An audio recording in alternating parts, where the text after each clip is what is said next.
नमस्कार, मैं निहार मेहता। क्या आपके घर में कोई ऐसी चीज़ है जो आपके लिए एक समय पर बहुत ही ज़्यादा इम्पोर्टेंट थी?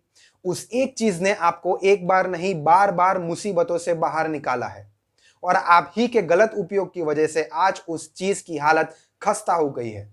अगर ऐसी सिचुएशन है, तो क्या आप उस चीज़ को रिपेयर करके सही से इस्तेमाल करना चाहेंगे या फिर उसे बेच देना चाहेंगे?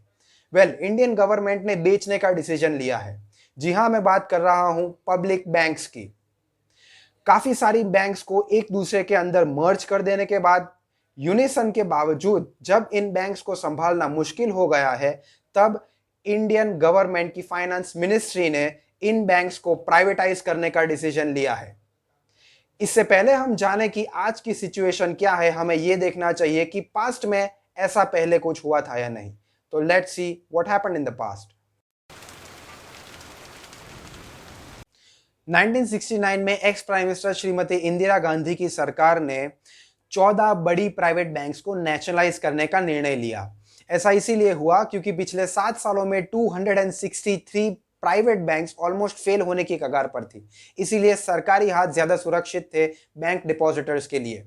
इन बैंक्स ने 64.3% लोन्स दे रखी थी बड़ी बड़ी कंपनीज को और बड़े बड़े कॉरपोरेट हाउसेस को, जबकि एग्रीकल्चर जैसे सेक्टर को सिर्फ 2% ही लोन दी गई थी। सोशल बैंकिंग कहीं नजर नहीं आ रहा था। जरूरतमंद लोग और गरीब लोग और किसान तक बैंकिंग की सुविधाएं नहीं पहुंच रही थी। इन सब को मद्देनजर रखते हुए यह निर्णय लिया गया था। हालांकि इस निर्णय से कुछ सरकारी लोगों को निजी तौर पर काफी फायदा पहुंचा, लेकिन शायद उस वक्त इससे अच्छा और कोई सॉल्यूशन मुमकिन भी नहीं था। अभी हाल ही में हमारी फाइनेंस मिनिस्टर श्रीमती निर्मला सीतारमन ने यह निर्णय सुनाया है कि कुछ पब्लिक सेक्टर बैंक्स को प्राइवेटाइज किया जाएगा, मतलब उन्हें गवर्नमेंट नहीं चलाएगी, उन्हें प्राइवेट हाथों में सौंप दिया जाएगा। 4 बैंकों का नाम सामने आया है, इनमें से 2 हो सकती है जिसका नाम अभी आपकी स्क्रीन पर है। ऐसा किस लिए किया जा रहा है? ऐसा इसीलिए किया जा रहा है क्योंकि गवर्नमेंट का यह मानना है कि धंधा और बैंक्स चलाना वो सरकार की जिम्मेदारी नहीं है। सरकार की जिम्मेदारी है लोगों के लिए काम करना, तो वो अपना फोकस उसी पर रखना चाहती है। उनका यह मानना है कि पिछले कई सालों में हमने इन सरकारी बैंक्स में बहुत सारा पैसा डाला है और बहुत ज्यादा फंडिंग दी है, लेकिन फिर भी ये बैंक्स लॉस पे लॉस किए जा रही है। चलिए ठीक है, पॉइंट वैलिड है। दूसरा एक रीजन ये भी दिया जा रहा है कि पब्लिक सेक्टर बैंक्स जो है उनकी एफिशिएंसी प्राइवेट बैंक्स के मुकाबले बहुत कम है। ठीक है, तो अगर आप उन्हें प्राइवेट हाथों में दे देंगे तो उनकी एफिशिएंसी भी बढ़ जाएगी, अच्छे से वो बैंक्स काम भी करने लगेंगी। लेकिन हमें यह नहीं भूलना चाहिए कि ये पीएसबीज वही बैंक्स हैं जो आपको डीमोनेटाइजेशन के वक्त सबसे ज्यादा काम आई थी। ये वही बैंक्स है जहां पे सरकारी सेवाएं यानी कि मनरेगा, प्रधानमंत्री आवास योजना, विकास योजना, जितनी भी योजनाएं हैं, वो सब योजना आपको पब्लिक सेक्टर बैंक से ही मिलती है। तो फिर इन्हें बेचा क्यों जा रहा है? ये बैंक्स लॉस पे लॉस क्यों किए जा रही है? ये बैंक्स इसीलिए लॉस किए जा रही हैं क्योंकि इन्होंने कर्जा दिया था, लेकिन वो पैसा वापस ना मिलने पर वो जो लोन्स थी वो एनपीएस में कन्वर्ट हो गई। एनपीएस का मतलब है नॉन परफॉर्मिंग असेट। सरल भाषा में कहूं तो सपोज मैंने किसी को लोन दी और अगर वो पैसा नहीं चुका पा रहा है तो वो मेरे लिए एनपीए हो गया। इन बैंक्स का एनपीए बहुत ही ज्यादा बढ़ चुका है और एनपीएस का ज्यादातर हिस्सा रिटेल लैंडिंग यानी जो हमें और आपको आम आदमियों को लोन मिलती है उसका नहीं है। एनपीएस का मेजॉरिटी ऑफ द हिस्सा उन लोन्स का है जो बड़ी बड़ी कंपनियों और बड़े बड़े कॉर्पोरेट हाउसेस को दी गई थी। ये कंपनियां या तो डिफॉल्ट हो चुकी है या तो डिफॉल्ट होने की कगार पर है, इसीलिए उन लोन्स को एनपीए में डाला गया है। तो सवाल यह है कि क्यों लोन मिल जाती है नीरव मोदी को?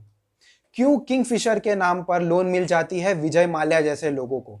और एक आम आदमी जब बैंक में लोन लेने के लिए जाता है तो उसे 10 जात की अलग अलग चीजें पूछी जाती है और यह चेक किया जाता है कि क्या वो बंदा सही है या वो गलत है।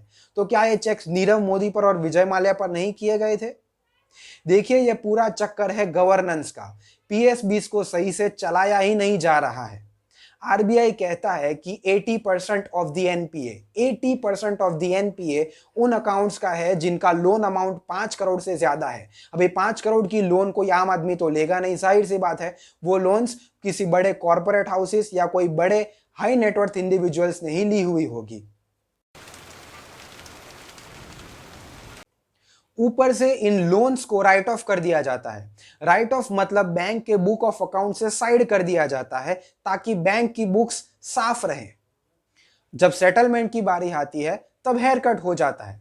हेयर कट का मतलब कि अगर किसी कंपनी ने 100 करोड़ की लोन ली और कंपनी वो लोन रीपे नहीं कर पाई, फिर जब कंपनी बंद होती है तो कंपनी को बेचने पर 20 करोड़ रुपए मिले, तो बैंक को 100 करोड़ के बदले सिर्फ 20 करोड़ रुपए ही दिए जाते हैं।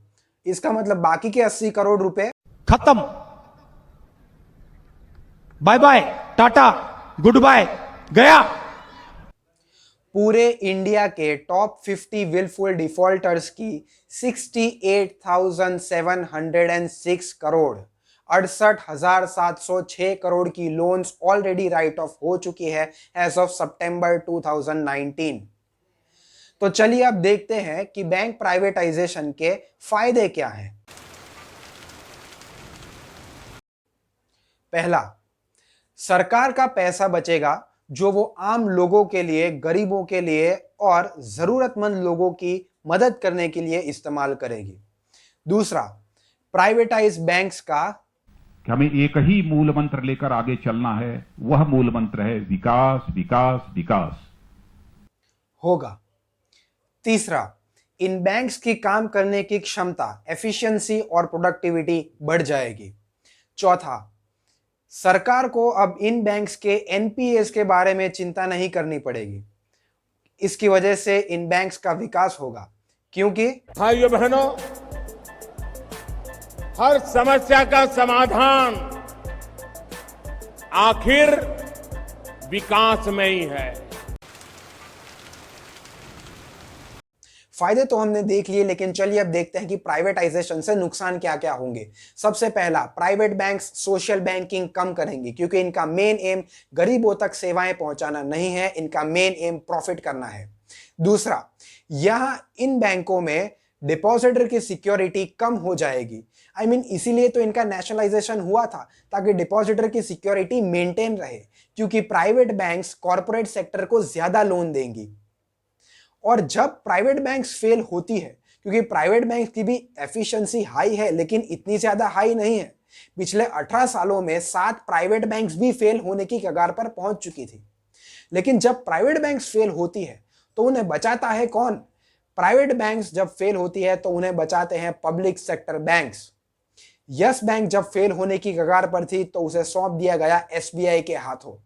भारत ओवरसीज बैंक को मर्ज किया गया इंडियन ओवरसीज बैंक के अंदर। बैंक ऑफ बड़ौदा ने एसजीएलएडी, साउथ गुजरात की लोकल बैंक थी, वो बैंक और बनारस स्टेट बैंक, उन दोनों को बैंक ऑफ बड़ौदा में मर्ज कर दिया गया। ग्लोबल ट्रस्ट बैंक को ओरिएंटल बैंक ऑफ कॉमर्स के अंदर मर्ज कर दिया गया। इसका मतलब जब भी प्राइवेट बैंक्स पे मुसीबत आती है तो उन्हें बचाने वाली पब्लिक सेक्टर बैंक्स ही होती है। अच्छा, अब फ्यूचर में अगर कोई प्राइवेट सेक्टर बैंक मुसीबत में आती है तो उन्हें बचाएगा कौन? क्योंकि उस वक्त तो आपके पास सिर्फ गिनी चुनी 4 या 5 ही पब्लिक सेक्टर बैंक्स होगी, तो उस वक्त क्या होगा कोई नहीं जानता।